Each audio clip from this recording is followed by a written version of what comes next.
জুলাই যোদ্ধা যারা আছেন, জুলাই আন্দোলনের যারা শহীদ পরিবার বা যোদ্ধা আছেন, তাদের যে কষ্টের কথাগুলো যে কয়জন ব্যক্তি, যে কয়জন মানুষ তুলে ধরেছেন কষ্টের কথাগুলো, এই কষ্টগুলোকে যাতে আমরা কিছুটা হলেও সমাধান করতে পারি।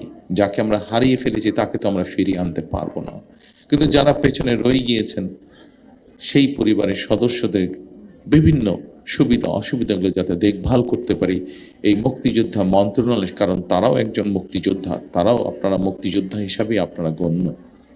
আজকে আপনারা যারা উপস্থিত হয়েছেন, কিছু সংখ্যক মানুষ এখানে শহীদ পরিবারের সদস্য অথবা যারা জুলাই বিপ্লব আন্দোলনে শরিক হয়েছেন এবং শারীরিকভাবে ক্ষতিগ্রস্তের শিকার হয়েছেন, আহত মুক্তিযোদ্ধারা এখানে কিছু সংখ্যক উপস্থিত আছেন যারা বক্তব্য।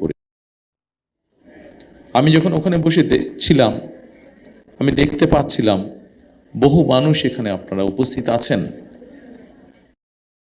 পরিবারের সদস্য আহত যোদ্ধাদের মধ্যে যারা তাদের কষ্টের কথা তুলে ধরতে চাইছেন বা বলতে চাইছেন।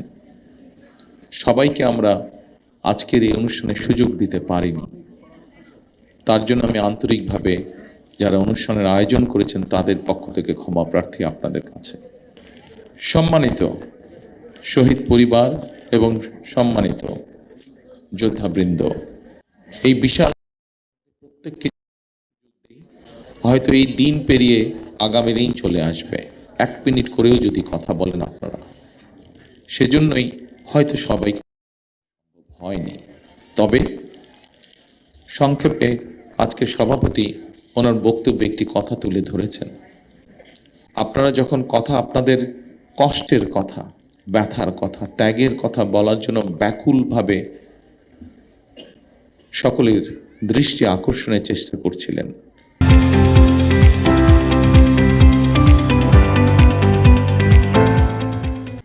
অস্থিরভাবে প্রকাশ করছিলেন নিজের কথা, তখন আমি এবং নজরুল ইসলাম খান সাহেব বসে একটি সিদ্ধান্ত গ্রহণ করেছি যা উনি আপনাদের সামনে তুলে ধরেছেন। বাংলাদেশ জাতীয়তাবাদী দল বিএনপি এর আগে যখন দেশ পরিচালনার দায়িত্বে ছিল, তারা মুক্তিযোদ্ধা মন্ত্রণালয় তৈরি করেছে, যা 1971 সালে যারা মুক্তিযুদ্ধে শহীদ হয়েছেন, আহত হয়েছেন, অর্থাৎ এক কথায় মুক্তিযোদ্ধা পরিবারদের কল্যাণ তারা দেখভাল করে থাকে। আমরা সিদ্ধান্ত নিয়েছি যে ইনশাল্লাহ বাংলাদেশের মানুষের সমর্থনে বাংলাদেশ জাতীয়তাবাদী দল আগামী দিনে সক্ষম হলে এই শহীদ পরিবার যারা আছেন, জুলাই যোদ্ধা যারা আছেন, জুলাই আন্দোলনের যারা শহীদ পরিবার বা যোদ্ধা আছেন, তাদের যে কষ্টের কথাগুলো যে কয়জন ব্যক্তি, যে কয়জন মানুষ তুলে ধরেছেন কষ্টের কথাগুলো, এই কষ্টগুলোকে যাতে আমরা কিছুটা হলেও সমাধান করতে পারি।